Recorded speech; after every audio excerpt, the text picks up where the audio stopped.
What do you love most about sailing? I love being out in nature. I love just being out in the elements on the ocean.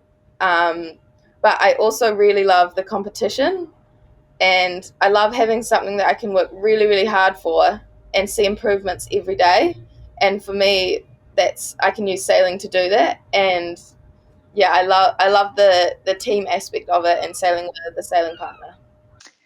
Definitely the speed, and probably also the racing aspect of it, just because it gives you that adrenaline and you have to think on your toes. What's your sailing pathway?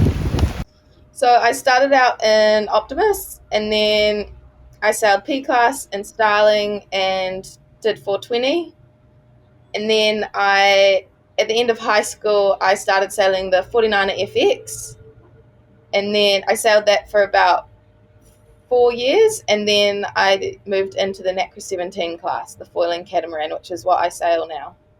I started sailing pretty much from the moment I was born. I grew up sailing in the Bay of Islands with my parents. They used to take me out two-handed sailing with them. They strapped me in my car seat to the back of the boat, and that's where my sailing journey started. Do you have a motto? I guess mine and Micah's motto, I guess, is we're called the Little Chargers, and basically, like, we just like we work really, really hard until the point we like burn out. So for us, it's really important we actually pull back and we, make sure we have rest days. And so that's actually a great learning experience. But I guess, just charging hard. Just send it. How has sailing influenced your career? Yeah, I'm lucky enough that I still call sailing my career. I've done a bit of other things, but sailing is what I love. And I think the awesome thing is if you do love it, there are ways to make it your career. Yeah, there's so many options nowadays. Sailing's had a very big impact on my career. Sailing's the reason that I chose to be a yacht rigger. I decided to be a yacht rigger to help with my sailing, I guess. But the sailing has helped with being a yacht rigger, if that makes sense. They both come hand in hand, and yeah. Where has sailing taken you? Sailing has kind of taken me all around the world.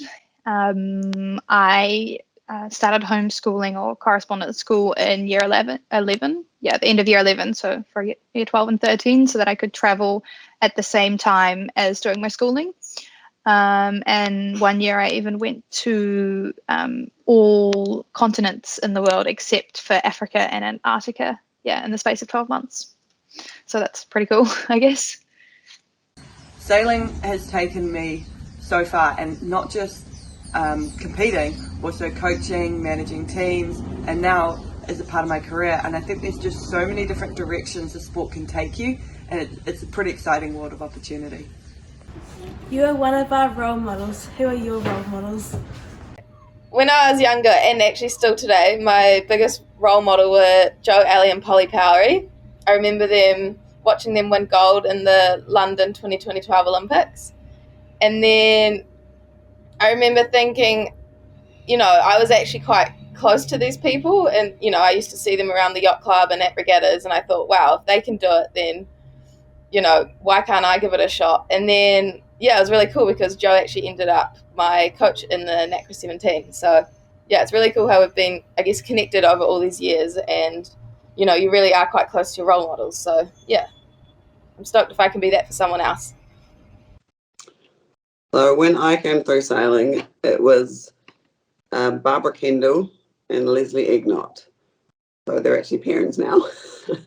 But Barbara Kendall won 3 medals for New Zealand windsurfing, and I remember when I was a kid watching her standing on the medal podium.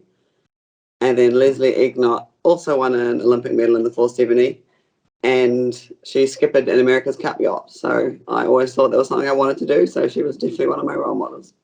I'd say that probably my biggest role model was Karen McMaster. You know Karen. I always looked up to her when I was younger. She was a really good family friend of ours, and I don't know, all the things that she's achieved in sailing is pretty cool, and not many people can say that they've sailed around the world like her with a girls team and stuff like that. So yeah, I really look up to Karen. How did you choose which boat to sail and who to sail with? I always found it the most important thing when I was choosing someone to sail with was that I got on with them well. Yeah, I guess you spend a lot of time with this person. It's kind of like a marriage. So yeah, you have to get on really well. And I did actually have one time when I didn't get on that well with that person, and it was okay to stop that partnership and find someone new. So yeah, I guess it's just don't give up if you're not in the best one right now. There will be someone else out there who will be a great sailing partner for you. Obviously, when I was young, I just always thought I'd sail by myself, and so I ended up sailing the Laser. And then I tried sailing with someone else, and I actually thought it was way more fun. So then I started sailing with Polly, who I'd known since I was like 10, 11 years old, because she was at the same yacht club, and we'd sort of sailed against each other the whole way through. So it was easy choice to sail with her. I think, when you are sailing double-handed, the person you sail with matters hugely. Like, I think I've been really lucky and that I really got on with Polly really well. We'd known each other since we were really young, and we always had a good time. No matter how bad it went, we could still sort of laugh at each other. And if one of us was grumpy, the other one was able to, just be like, it's fine, come on. And now, funnily enough, I sail with Molly, very similar to Polly. A little bit confusing sometimes. I do occasionally say the wrong name. But again, it's the same thing. It has to be fun, and you have to enjoy actually hanging around the other person because you spend a lot of time with them. I think I've been very lucky in who I've sailed with, and hopefully I keep sailing with him. What is your best sailing memory? It can be on shore or on the water. I think my favorite memory was going to the Youth Worlds for the first time, which was in Istanbul in Turkey. I just loved being part of that team. I was one of the young ones in the team, so everyone kind of looked after me like a little sister. And I loved just meeting all the international sailors and being part of a really strong New Zealand team. And these are people that I still travel with and sail with today, and are some of my really good friends. So I think that first Youth Worlds experience was a really cool memory for me. And I also have another one I just want to add on, which was when I did a delivery on a keelboat through the Pacific Ocean. And yeah, I think that, having 5 days not seeing land and, seeing whales and dolphins and the amazing bird life, that was really, really special. And I guess it just kind of highlighted how cool the sport is that we do. Yeah, and I just kind of never want to stop doing it. What was your worst sailing experience? I reckon one of my worst sailing experiences was after the Olympics in London when I sailed the 470. I decided to try to start sailing a 49 FX, and I went out on a very windy day with Polly, and the skills were not up to it, and I got my foot stuck in the foot strap when we capsized, and I fractured some bones in my foot. So it was really not very fun. But obviously I've got over it because I'm trying to sail at FX again, and so far I have not broken my feet, so it's going well. I actually think that it was when I was doing the two-handed round North Island race. It was coming into Wellington through the Totori Rip. There was a big swell. We hadn't slept in 3 days, and we got ourselves a little bit caught out. We had too much sail up right next to the rocks, and we couldn't get the sail down. So we had a bit on. It's probably the closest I've come to hitting a rock, actually. What's your favourite sailing snack? Okay, so I've got a new sailing snack which I'm absolutely obsessed with, and Micah and I, every day on the water, we have oat balls, and Micah makes them, and it's kind of like his thing, and it's basically oats and peanut butter and dried fruit and chocolate, and it's just like a super dense energy ball, and it's really delicious in between racing and training sessions. My favorite sailing snack would probably be a good OSM, like a 1 square meal or an oatie slice, or some rice balls, which I actually learned to eat when I was in Japan. What do you like to do when you're not sailing? I basically love doing anything outdoors, so whether it's going for a hike, I love going winging, I like mountain biking or skiing. Yeah, anything outdoors really. So when I'm not sailing, I'm generally on the water doing something else. I absolutely love wing foiling. I'm sure probably some of you have actually been wing foiling because everyone's doing it these days. But wing foiling, windsurfing, surfing, paddleboarding, pretty much any excuse to get on the water. I like to do a lot of adventurous stuff, such as mountain biking or skiing, going to the gym. It's kind of a hobby of mine as well. Definitely hanging out with my friends, or like getting a coffee at a cafe. And yeah, but I definitely, adventurous stuff is a big one on my list. What has been your biggest disappointment on or off the water? How did you pick yourself up? I guess part of sailing is having disappointments. You always have disappointing races in a regatta, or you might have a disappointing regatta or a disappointing season, but I guess at the end of the day you gotta, I guess I kind of look at myself and think, what are the reasons I'm doing this, and I guess that kind of picks me up, and I get the motivation to keep working hard and keep pushing forward and putting that bad race or that bad regatta out of my mind. Yeah, you got to think about, what are your reasons for doing it? In our Rio Olympic Games, we were protested out of one of the first races and lost the protest, even though I still think it was real marginal. And then 2 days later, we got an OCS as well. And that was basically like the Olympics over, because obviously you only get one discard and carrying a last doesn't really work.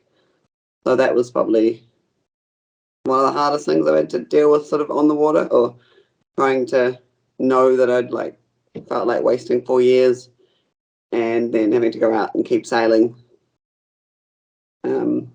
I guess we dealt with it by just getting on with it. Polly and I just said, we'll just try to win every race from here then.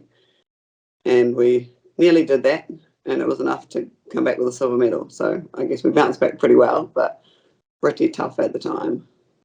So I picked myself up was from that disappointment in Garda, is by just kind of, I guess, having a supportive team around me and knowing that this wasn't the last time I was going to compete, and just kind of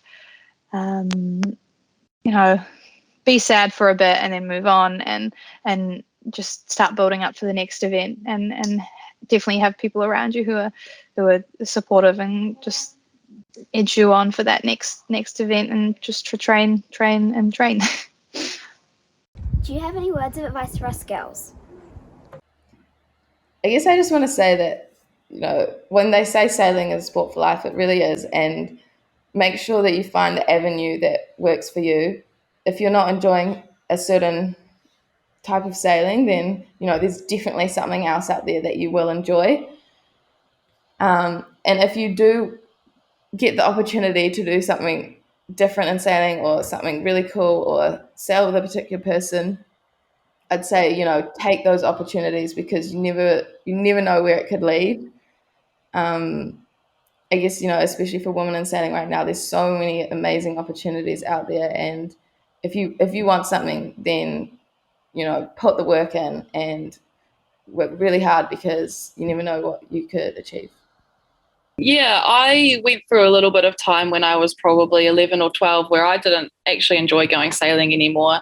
I was sailing in dinghies. I think I was sailing a splash, and I just didn't enjoy sailing by myself. And then I really took on keelboat sailing, and that's where I really found a love for it. I found that I really enjoyed sailing with all my friends. That's a big part of sailing that I enjoy, is sailing with my friends, and it's so much more fun when you're having fun. So if you're not enjoying the type of sailing you're doing, there's so many different types of sailing that you can do, whether it be keelboat sailing. If you do enjoy sailing by yourself, I know a lot of people actually do enjoy sailing by themselves. So yeah, you just have to do what you enjoy in the sport, I guess. So our advice to you young girls back home is we were once in your shoes, and the main thing is just there's heaps of girls in sailing at the moment, so just make heaps of friends and have fun along the way. Yeah, and keep at it. I know when I was sailing Opti, I was all the way back in bronze, and now I'm here in Portugal. So definitely keep at it, keep enjoying the sport, and keep smiling and making friends. I think maybe something I wish I knew when I was younger was just to make sure I'm enjoying it all, because sometimes, it gets a little bit competitive, or you get a little bit carried away with how important, some of the junior sailing is. Like, I remember some of my Opti nationals just being so annoyed with how I went. And when I look back, I can't even remember them. So obviously it wasn't that bad.